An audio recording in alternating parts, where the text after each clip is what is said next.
The sky was pale and cold that morning. Thin clouds drifted over the new colony, and a sharp wind blew across the wide stone field where ships had landed. Captain Ethan Cole walked slowly along the landing path, his boots crunching against frost. His breath came out in little clouds, and the metal of his gloves was cold against his skin. He had been through strange mornings before, but this one felt different. It was not the start of another mission or patrol. Today he had to meet a queen. The Kingdom of Valoria was one of the first human cities built on this world. People here still lived with old customs. They wore crowns, used banners, and sang songs of the sea and rain. Ethan had read a short report about them, but now he would see the real thing. The Federation had sent him and a few others to help guard the welcome area. He was a soldier, not a diplomat, and his only job was to stand calm and keep watch. Could already see the royal convoy coming. Silver carriages shaped in smooth curves rolled over the icy street. Soldiers in quiet ranks walked beside them, carrying bright flags that fluttered in the wind. The people watching bowed their heads as the line stopped in front of the Great Hall. Ethan straightened his shoulders and held his helmet under his arm. Then he saw her. Queen Alina stepped out of the carriage with careful grace. Her long dress shimmered like morning frost. A light crown rested on her head, thin as a line of sunlight. But it was her eyes that caught him clear, steady and curious. The look of someone who saw more than others did. Behind her came a few advisors and guards, faces covered with jeweled masks. They spoke softly among themselves, trying to shield the queen from the cold. The wind blew harder. The queen's veil lifted, and she held it against her neck with soft hands. Ethan saw her shiver. It was only for a second, just a quick motion, but something inside him reacted before he could think. He took off his heavy black Federation coat and walked forward. "Cold out here, Your Majesty," he said.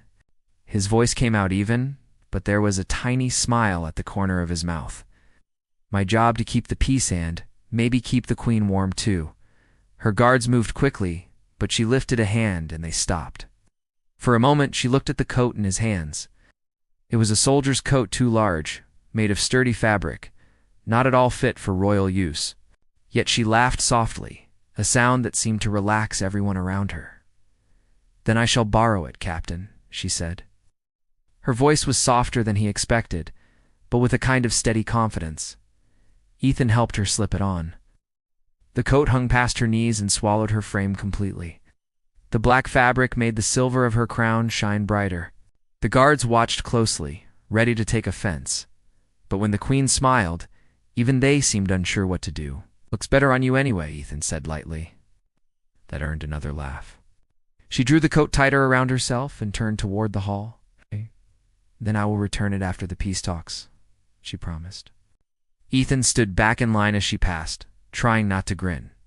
The moment felt strange, almost unreal. Round him, other officers exchanged glances.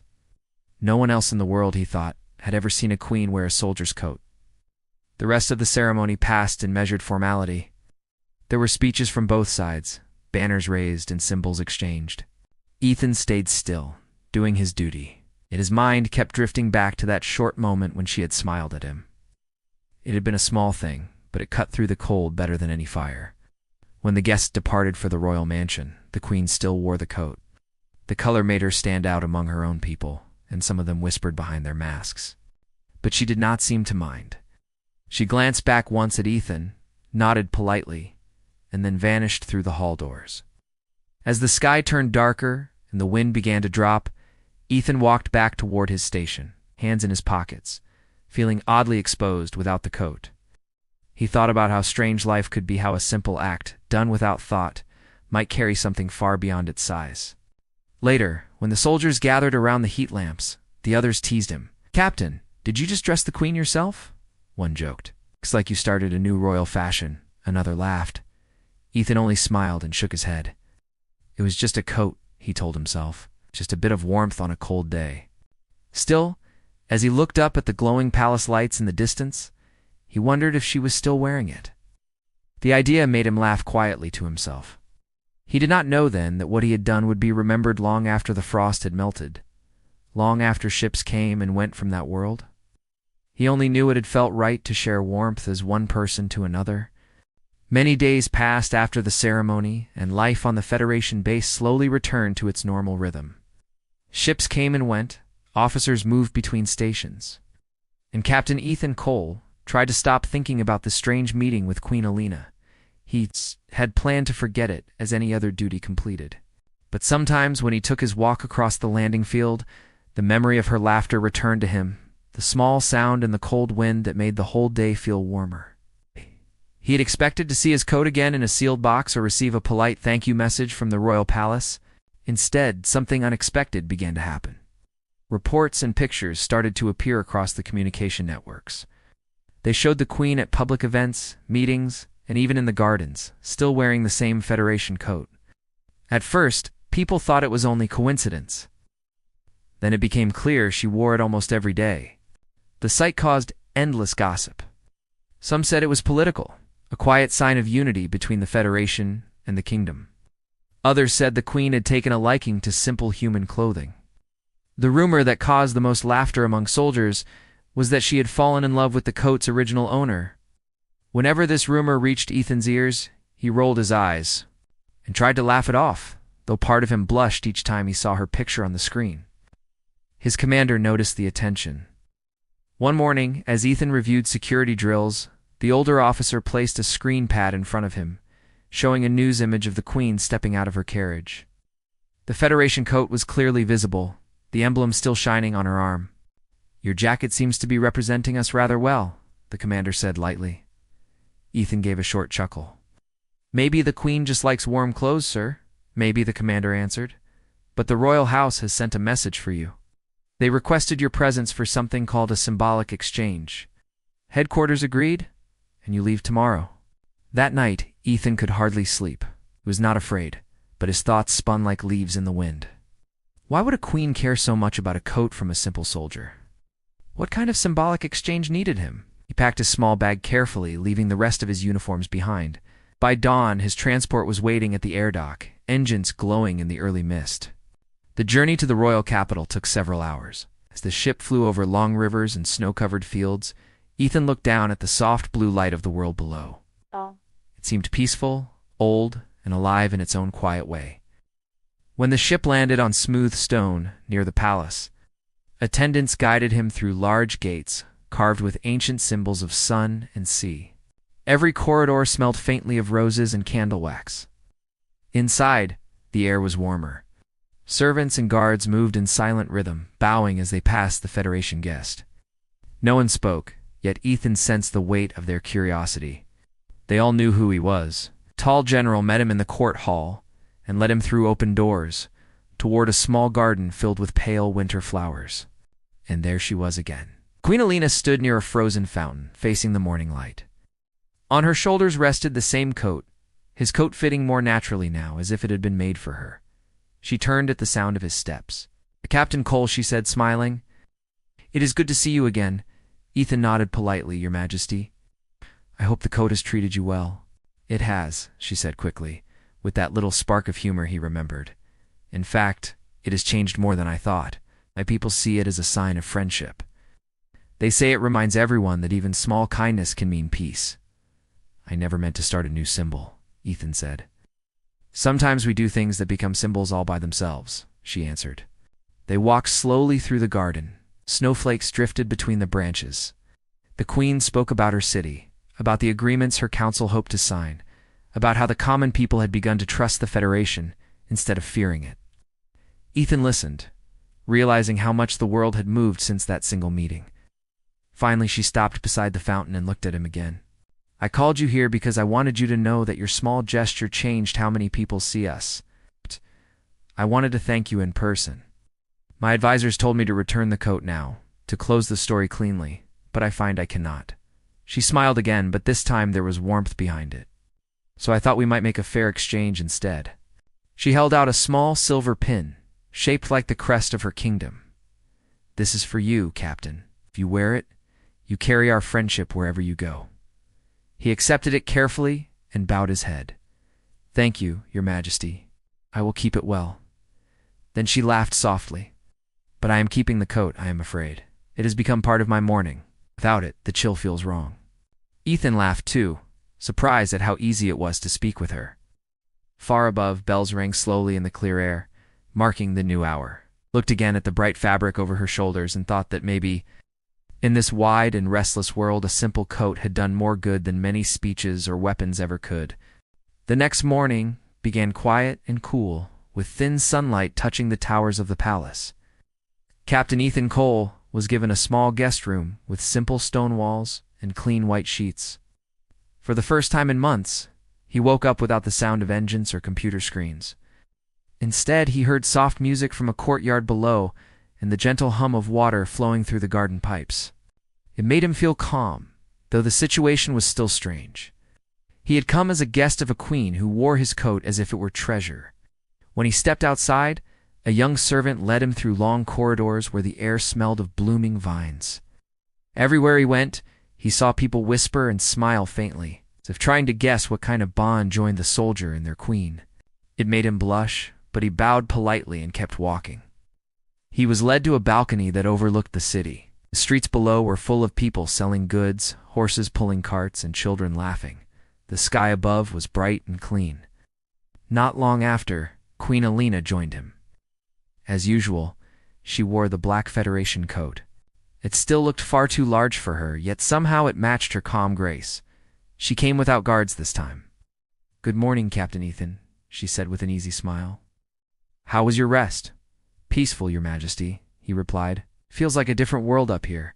Sometimes I forget there is life beyond these walls," she said, looking down at the busy streets. "People work, trade, and dream, and we who govern speak of laws and duties. But what they need most is understanding." Ethan looked at her quietly. "And you think a coat can bring understanding?" She laughed softly, perhaps not by itself. But people see it and remember there was once a soldier who noticed a queen was cold. They think if he can forget rank and protocol, maybe we can too. Her words made him smile. That's a fine way to think. "My friends would never believe our story. I rather like it that way," she said. "If too many believe it, it might lose its charm." They stood for a while in silence, watching smoke rise from bakeries and hearing distant shouts of children. It was the kind of silence that did not feel heavy. After some time, servants arrived with warm tea and small pieces of fruit. They sat at a stone table while the wind moved softly through the vines. The queen spoke again, slower this time. "When I first took the throne, my council told me to keep a strong hand. They said rulers could not show weakness. I tried to follow their lessons, yet every night the empty halls made me feel smaller. When you gave me that coat, everyone thought it was a joke, but to me, it was a reminder that I was human first. Since then, I have kept it close to remind myself what truly matters." Ethan did not know what to say right away. He was trained to keep distance, to follow rules, not to share feelings with rulers. But something about her honesty reached him. "Maybe kindness is not weakness," he said at last. "Maybe it is just strength people forget how to use." Her eyes lifted to his, bright and clear in the high sunlight. "Then I am glad someone reminded me." A quiet sound from below broke the moment. The sound came from a gathering near the city gate. People were setting up banners and flags. The winter festival would begin soon. The queen smiled. "Will you come with me to the festival today?" she asked. "It will show my people that we stand together, not in command, but as friends." He paused only a moment before nodding. It would be an honor. They traveled down to the main square, surrounded by guards, at a respectful distance. The people cheered when they saw their queen. They threw colored ribbons and petals into the air. Some shouted blessings, others bowed deeply. But all murmurs stopped when they noticed the black coat over her shoulders and the Federation badge printed near the sleeve. Ethan saw how they looked first with confusion, then with pride. He realized they did not see the coat as foreign anymore. It had become a shared sign of unity. The queen waved gently to them, smiling as if seeing family instead of subjects. She glanced at him once, as if to say, "See what you started?" When evening came, lights filled the city. Music echoed from every street, and the smell of roasted food drifted through the cool air. The queen and Ethan stood on a balcony again, watching fireworks rise into the dark sky. "These moments will fade," she said quietly. "But I hope the peace we build remains after we are gone." Ethan looked at her, the glow of the firelight soft on her face, and said, If people keep remembering simple kindness, maybe it will. She touched the edge of the coat and smiled. Then, I shall keep reminding them every day. Far below, the people's laughter mixed with the sound of fireworks. Above them, sparks of light spread like new stars. And somewhere between the glittering night and the quiet warmth of the moment, both the soldier and the queen understood that their worlds had changed forever, all because of a simple act on a cold morning. The morning after the winter festival came quietly. The city streets were calm again, covered with bits of bright paper and petals from the night before. The breeze carried the faint echo of laughter that still seemed to hang in the air. Captain Ethan Cole stood near the palace gate, feeling a rare sense of calm. For the first time since he had joined the Federation service, he felt he was part of something larger than orders and missions. Inside the palace, Queen Alina met with her council. The long table in the hall was crowded with papers and bright seals of the kingdom. Ethan waited near the wall, invited only as an observer. The queen spoke about trade, unity, and peace. Her voice was calm, but firm. The council members listened closely, though some of them did not smile. They were older men who had grown up in times when kingdoms kept to themselves. One of them, a tall man with gray hair, spoke in a slow and careful voice. "Your Majesty, the people trust you, but they are not used to Federation ways. They will worry we depend too much on outsiders." The queen placed her hand on the table. "They are not outsiders," she said. "They are our own people, far from home, still human. If we cannot trust those born of the same earth as us, who can we trust?" Ethan saw heads bow and papers shuffle. The argument was hard but fair. The queen's tone never rose. She explained how mutual help between worlds would bring hope and strength. Slowly, her words began to reach the council. Even the old man's face softened when she spoke of future schools, hospitals, and trade that would feed poor families. When the meeting ended, she walked quietly toward the garden. Ethan followed at a respectful distance until she turned and smiled at him. "You see," she said, "not everyone believes in shared hearts as easily as you do." Ethan smiled back. Even soldiers need time to understand peace. They strolled among the roses and silver trees. The air was still cold, but the sunlight had a warmer edge now. It reminded Ethan of early spring on Earth. The gates of the garden were open, and he could hear the sound of the city waking again. Children's voices mixed with the ringing of tools on stone. It felt like a living song. The queen stopped near a fountain, shaped like open hands. "When I was a girl," she said, "I used to toss coins into this fountain and wish I could see the stars beyond my world. Now I see them every night when I look at the ships passing through the sky. But I never wished for what truly mattered, someone to remind me that my crown does not make me different from anyone else." Ethan looked down at the clear water. Maybe that's what we all need. A reminder that we're not just roles or titles. We're people, and that's enough. She turned to him and said softly, "You should know I plan to sign the Winter Treaty soon. It will join our world and yours as partners. This peace will not last forever if it stays only in words. It must live in hearts." Ethan nodded. "And what happens after that?" "After that, the work begins," she answered. The ceremony took place a few days later. The hall was filled with both Federation and royal banners. Reporters, officials, and people from every city packed the streets outside. The queen wore a simple white dress, but over it she still wore Ethan's black coat. The sight of the two colors together drew cheers from the crowd. It looked like the blending of two worlds, one old, one new.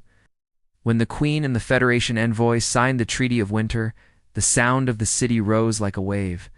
Bells rang, songs filled the air, and the people lifted candles that glowed against the blue evening sky. For a moment, Ethan forgot how tired he was from duty.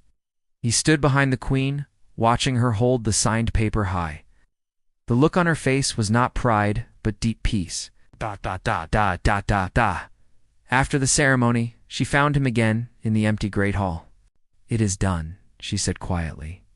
"But now another task begins, turning symbols into truth." He bowed slightly. "You've already started that, Your Majesty. Every time you wear that coat, people believe again." She smiled, touching the sleeve gently. "It began as a joke, you know. Now it has become a promise." He smiled back. "Then, it's a strong promise. It's held through frost, speeches, and politics. I think it can last a lifetime." For a long moment, they said nothing more. The hall was silent, except for the sound of wind outside the tall windows. The queen looked out toward the horizon, where the first stars began to appear. "I used to think rulers created history," she said at last. "But sometimes it's made by small acts, a shared coat, a kind word, a hand offered at the right time." Ethan's voice was quiet. "History always starts that way. Someone simply decides to care." The queen nodded and turned back to face him. In her eyes there was a calm strength, the kind that grows not from power, but understanding. "Then let this be our shared history," she said. "A story that began with kindness and will end with hope." Outside, lights from ships moved slowly through the sky. Peace had been signed, but its meaning truly lived in two hearts standing together in the quiet hall. A queen in a soldier's coat, and a man who had given warmth without expecting anything in return. Many years passed since the day of the Winter Treaty. The city of Valoria had changed, though its heart remained the same. The streets grew brighter, the schools fuller, and the markets busier. Federation and Kingdom engineers worked side by side, and children learned stories of the two worlds that had become one. Yet there was one image everyone remembered best, the picture of Queen Alina signing the treaty while wearing the black Federation coat. It had become a tale told to every new generation, a memory of warmth turning into peace. Captain Ethan Cole no longer served as a field soldier. His hair had grown darker, with streaks of gray, and his face carried the calm of someone who had seen both war and peace. He now worked as a special advisor between worlds, traveling often but always returning to Valoria. Whenever his shuttle touched down near the silver towers of the capital, people greeted him kindly. To them, he was the man who had given the queen a coat and helped bring unity without a single battle. One soft morning, as birds glided across the sky, Ethan walked toward the palace garden.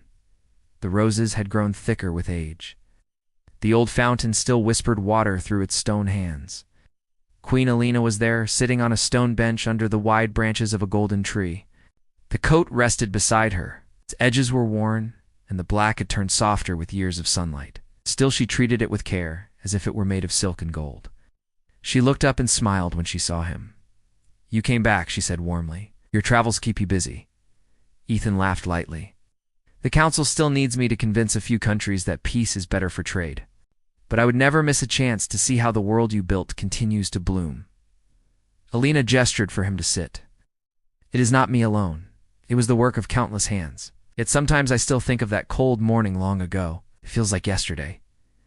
Ethan looked around at the garden, the flowers, the bright sky. "Hard to believe all this came from one small act," he said. "Back then, I only wanted to help someone who looked cold." She smiled, and yet it was enough to change everything. People began to believe in small kindness again. That is what made peace strong. The queen looked older, too, though her eyes still shone with calm fire. Her crown was simpler now, worn only for tradition.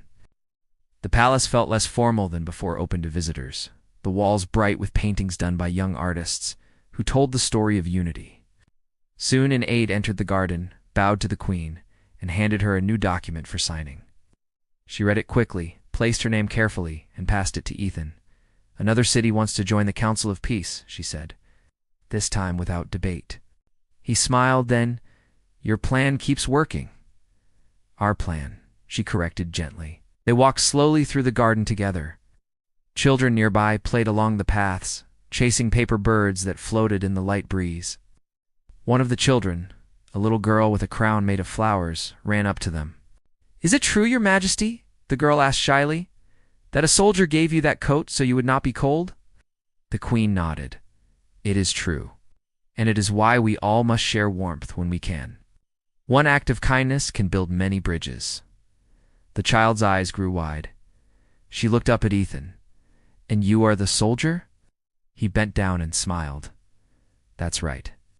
But it wasn't just me. It was us all of us who believe in helping each other." The little girl nodded proudly and ran back to her friends. As the sun began to set, the sky turned soft gold and pink. The queen and Ethan returned to the balcony where they had once stood during the first festival. The city below glowed with floating lights. Ships moved between tall towers, and laughter rose from the streets. Queen Alina looked out over her kingdom, quiet for a while. Then she said, "One day the historians will forget our names. They will only speak of a queen who wore a coat and a soldier who shared it." "That is enough for me," Ethan answered. "It will be enough for everyone. It means they will remember that kindness can be stronger than fear." A cool wind swept across the balcony, stirring the queen's silver hair. She drew the coat around her shoulders once more, its faded fabric still holding warmth. The badge on the arm, though worn, still caught the evening light. "You know," she said softly, "it still feels warm every time I wear it." Ethan smiled, eyes crinkled at the corners. "Then it's still doing its job." They stood together in silence as night settled over the city. Lanterns bloomed like stars across the streets below. Bells rang in the distant towers, marking another year of peace. Before returning inside, the queen turned to him one last time. "This story began with you, Ethan, but I think it belongs to everyone now." He nodded gently. "That's the best kind of story, the one that belongs to everyone." Later. After they parted, the palace lights dimmed, leaving the coat hanging on its stand beside the crown jewels. Visitors from far lands would often come to see it. They would stare at the black fabric, still strong after many years, and read the words on the plaque below. Asterisk, kindness builds peace. And every morning so people would say the queen still took the coat from its stand and wore it as the dawn light rose. Some said it reminded her of friendship.